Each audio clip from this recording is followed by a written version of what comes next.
I'm here with Tannis Liviniuk, who is the president of Trillium Advisory Group. I think I got that right?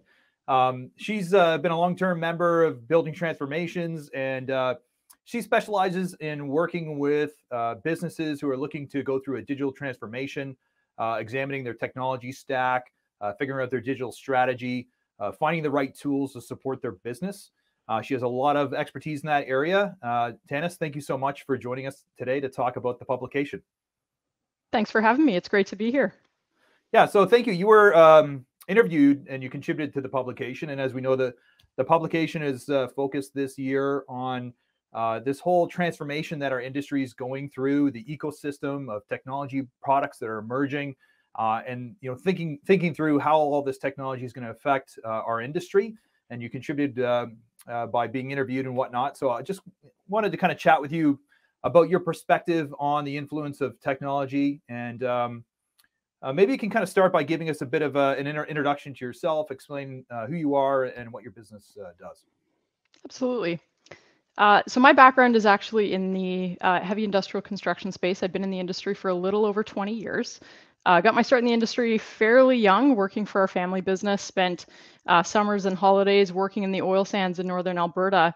I had originally planned on being an attorney. That was my career path as I was a teenager. Once I got into the construction industry, though, I absolutely fell in love with it and am still here. So I got into the technology side of the business in about 2007 with some of the early work packaging and automation tools. Really enjoyed using those. So I've spent the majority of the remainder of my career working in the construction technology space. I worked for EPCs, contractors, worked on the owner side of the table as well as with technology companies. I joined a technology firm in 2015. Spent a lot of time traveling the world working with clients on development and deployment of technology strategy and best practices.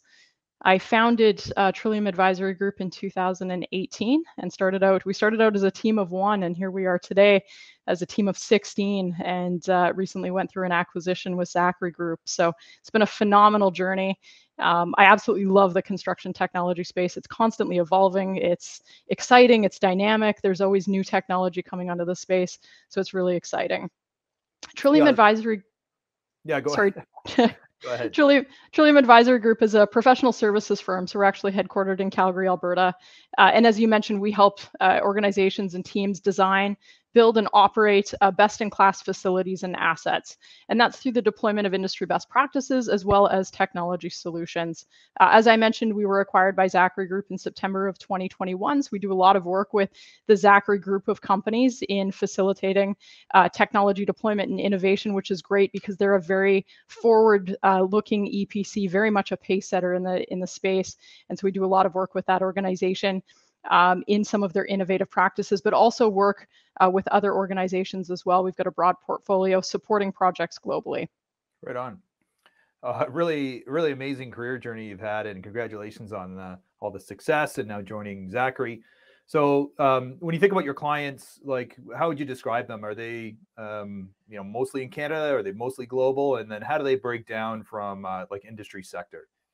Yeah, it's a great question. So the majority of our clients are actually in the United States. It's interesting because we're headquartered in Calgary, Alberta, but we do a lot of work south of the border in the US. Also global work as well, but we work with Canadian clients too. So the most substantial portion of our portfolio is in the United States, but we, pre-COVID spent a lot of time traveling.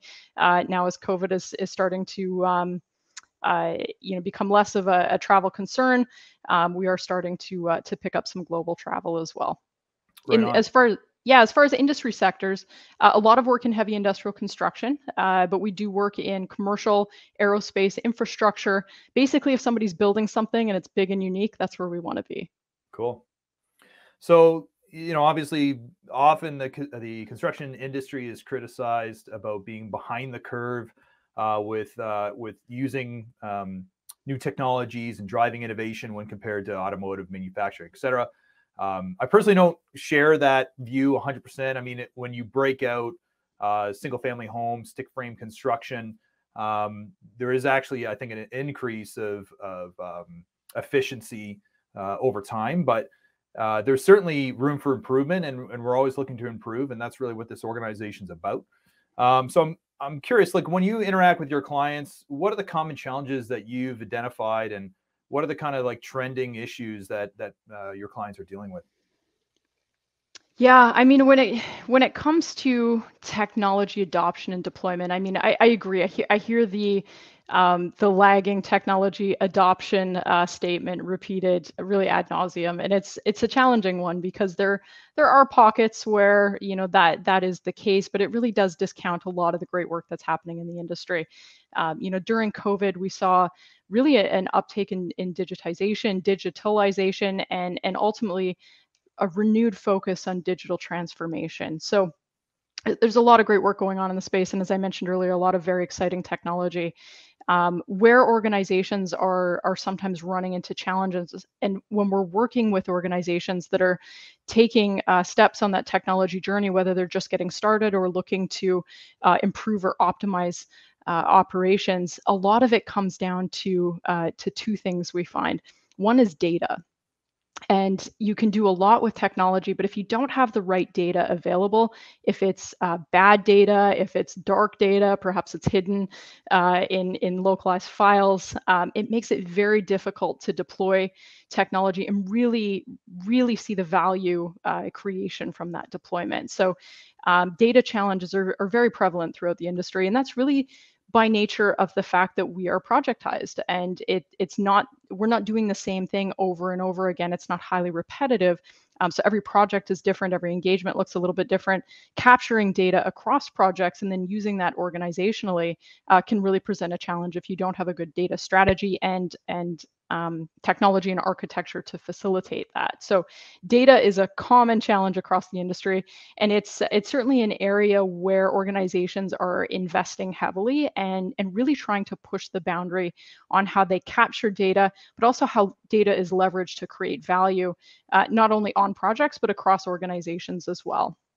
The other area where we find organizations are facing challenges comes down to uh, the difference between piloting and plunging when it comes to technology. So sometimes there is a keenness to deploy digital solutions, and that's great. You really want a lot of excitement around it. You want some enthusiasm, but sometimes those deployments happen a little bit too quickly without really understanding what the requirements are or what the business case is for that technology. So sometimes teams will approach us and they'll say, hey, we've got all this cool tech, but we're really not seeing the uptake and adoption, or we're not seeing the value creation. It's kind of shiny objects, and Right. that's great, but they're just not seeing the value creation through that process. So that's another challenge when it comes to evaluating technology, making sure that the requirements are well defined, and then piloting and then plunging once you know it's the right decision.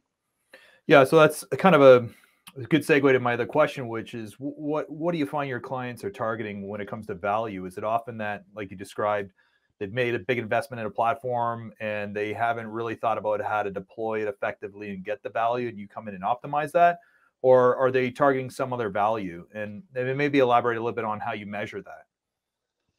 Yeah, so when it comes to value, I mean, there's many elements, lots to unpack there. So value can be measured in terms of dollars returned from investment, and you know, s- sometimes teams don't spend a lot of time really identifying core metrics and goals when it comes to technology deployment. So trying to reverse engineer the value creation can be a bit of a challenge if you are not well set up and well structured to measure that throughout the process. So we do see that happen from time to time, where value creation, it becomes very subjective and can differ depending on the stakeholder that you're talking to. So having key metrics and key criteria and well-defined goals to be able to measure that value creation along the way and determine whether that technology is really creating value. And if it's not, you can make small pivots and modifications in order to make sure that you get to that point. And if it is fantastic, you can look at how to continue pushing those boundaries and creating even more value. But value can also be qualitative. So when it comes to some technology, it perhaps is not going to create massive finance for a project or cost reductions or schedule reductions, but perhaps it's going to improve employee morale, or it's going to reduce attrition rates, which will then in turn later have a cost impact on the project. sometimes some of those metrics are more qualitative in nature. So it's really important that when you're looking at value of technology deployment, you're really taking a full perspective and a holistic perspective to ensure that you're capturing value in all of those different segments. Yeah, I mean, I can't agree with you more. I think the technology that you put into your team's hands really has an effect on their quality of life, their happiness as an employee, their productivity, your ability to attract talent. So there's all sorts of other peripheral things. One of the challenges that I've heard from some clients that are making like major investments into platforms that ultimately their business runs on is they kind of grapple with this saying, you know, once we buy this product, once we deploy it, once our business runs on it, once we're dependent on it, that cost is going to slowly go up, and they actually start to perceive technology as almost a threat. You know, it's supporting their business, it's allowing them to operate, but they're also hooked on it, and they can't get off. So how do you manage that with your clients? Like, do they see sometimes technology as a threat, and how do you drive a competitive process? Yeah, that's a great question. And, ultimately, when it comes down to making a decision on technology, you are making an investment as a result of that. So, going back to our earlier conversation point, I think it's worthwhile revisiting the requirements definition and ultimately ensuring that the team has well-defined requirements and that those are going to be achieved by the solution that's being deployed. When it comes to platform deployments, absolutely. I mean, you're making a substantial investment in that platform, and looking at that as a strategic differentiator, there's a lot of value in that because as you deploy applications and you start to look at interface points between those applications, you can absolutely get a fantastic tech stack. But when you start talking about a platform deployment and then applications and looking at that tech stack more holistically, whether within a project, a large project, or across the organization, yes, you're making a commitment. So you want to make sure that commitment is the right one for the organization. It's well thought out. You've had lots of stakeholder involvement along the way. Once you make that commitment, you've plunged at that point. You're not piloting anymore. You're beyond that point.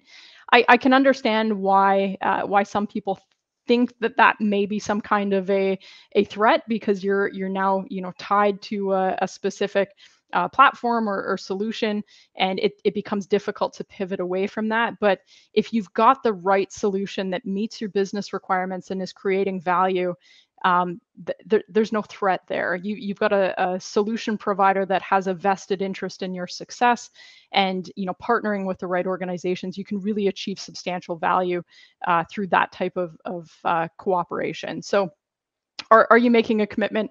Absolutely, but that commitment really is necessary. And if you think about that in terms of working with clients or working with specialty contractors, that commitment is very much the same. It's just operating in a different element of the project delivery ecosystem. Mm-hmm.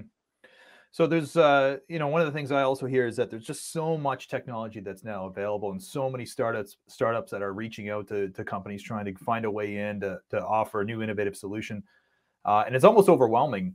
What do you think this is all going? I mean, if you kind of look at all these sort of emerging technologies, all this sort of emerging technology ecosystem around our industry, what do you think our industry looks like 5 years from now? How do you think the industry is going to be influenced by all of this, all these new solutions, all this new technology? Yeah, I mean, there is a substantial number of new solutions coming onto the market every year, and it's exciting to watch startups really make their mark in this space and find challenges within the industry that have real opportunity to address and create value for project teams and organizations. So I think the industry landscape is going to look very different 5 years from now than it does now, much like it did 5 years ago. So some of the exciting stuff you're seeing, around sensor technology, robotics, lots of work in the robotic space. I love the videos on how robots are being used on construction sites to create value and ultimately mitigate risk to workers, because you're taking people out of the equation. You're using technology to do things where people would normally have been in those situations. So it's great to see the use of technology to mitigate risk. I mean, virtual reality, augmented reality, we're seeing a lot of cool work in that space. VR is really starting to make a mark, and we're seeing a lot more VR use cases and a lot more actual project use outside of videos and marketing content and things like that, we're seeing a lot more VR actually being used through the project lifecycle. Practical application. Yeah. From constructability all the way through to project completion, commissioning, and then asset operations, which is really exciting. Machine learning, there's so much work going on in the machine learning space. Really lots of cool pilots. You're seeing lots of innovative machine learning use cases. So I think you're going to see a lot more in the machine learning space in years to come.